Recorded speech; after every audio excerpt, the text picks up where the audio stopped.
Eucaristia, o pão da vida. Já nas lojas em DVD.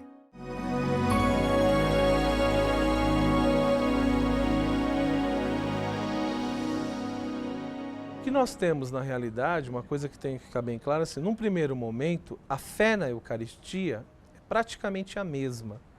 Tanto que no primeiro milênio, essas igrejas elas estavam em plena comunhão, né? Então, se elas estavam em plena comunhão, é porque naquilo que é básico e essencial, elas acreditavam nas mesmas coisas. Lógico que cada um vivenciando do seu modo, a partir da sua cultura, a partir da sua realidade.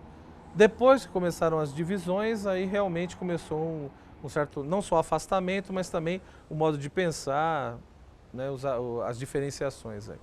Basicamente, nós temos aí algumas diferenças. Então, por exemplo, na igreja latina, na tradição romana, né, na igreja ocidental, a partir da Idade Média, começa a se falar muito de transubstanciação.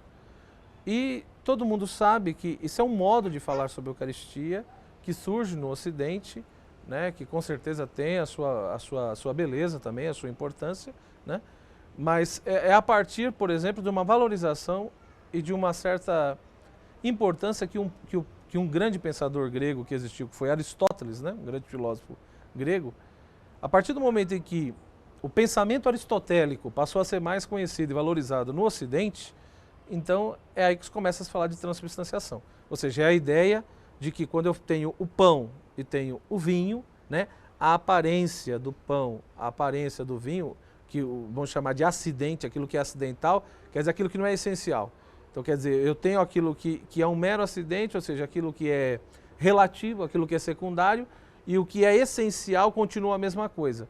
Então, do ponto de vista da transubstanciação, depois da oração eucarística ali, da consagração, etc., a aparência de pão e de vinho continua, né, a mesma. Então, o gosto de pão, o gosto de vinho, né, o formato, etc. e tal. Mas a substância, a essência não é mais a mesma. Um oriental, ele nunca vai falar da Eucaristia nesses termos, dessa maneira. Ou seja um ortodoxo, ou seja um católico de rito oriental, ele não vai se referir à Eucaristia nesse linguajar, com essas palavras. Porque no entendimento do oriental, se eu usar a categoria, o conceito de substância, de acidente, que provém da filosofia grega, etc. e tal, no entendimento do oriental é como se eu estivesse ferindo o mistério. É como se eu estivesse querendo racionalizar e explicar o mistério. E no entendimento dos orientais, o mistério ele deve ser vivenciado, ele não deve ser explicado. Ele deve ser vivenciado principalmente dentro da liturgia, né? Que os orientais não vão chamar tanto de missa, mas vão chamar de santa e divina liturgia, né? Aí tem de São João Crisóstomo, de São Basílio, né? Diversos ritos diferentes. Então, a primeira diferença que a gente vê é isso, ou seja, os orientais, mesmo os católicos de rito oriental, lógico que um católico de rito oriental ele vai ter todo um respeito, né? Ele nunca vai falar mal da transubstanciação, porque ele tem plena comunhão com o Vaticano e sabe que os seus irmãos latinos é o modo de falar da Eucaristia dessa maneira, então como a plena comunhão. Os ortodoxos já são um pouco mais críticos nesse sentido, né? Mas enfim, aí alguém poderia perguntar, mas como que os orientais então falam? É a que eu disse, os orientais não sentem necessidade de explicar a Eucaristia.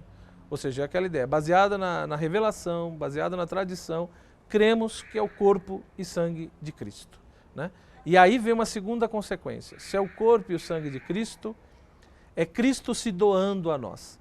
É Cristo se doando em duplo sentido. Ou seja, a Eucaristia enquanto sacrifício, né? É o Cristo se oferecendo ao Pai pela nossa salvação. E a Eucaristia como comunhão, como alimento espiritual. Então, quer dizer, eu me ofereço junto com o Cristo, né?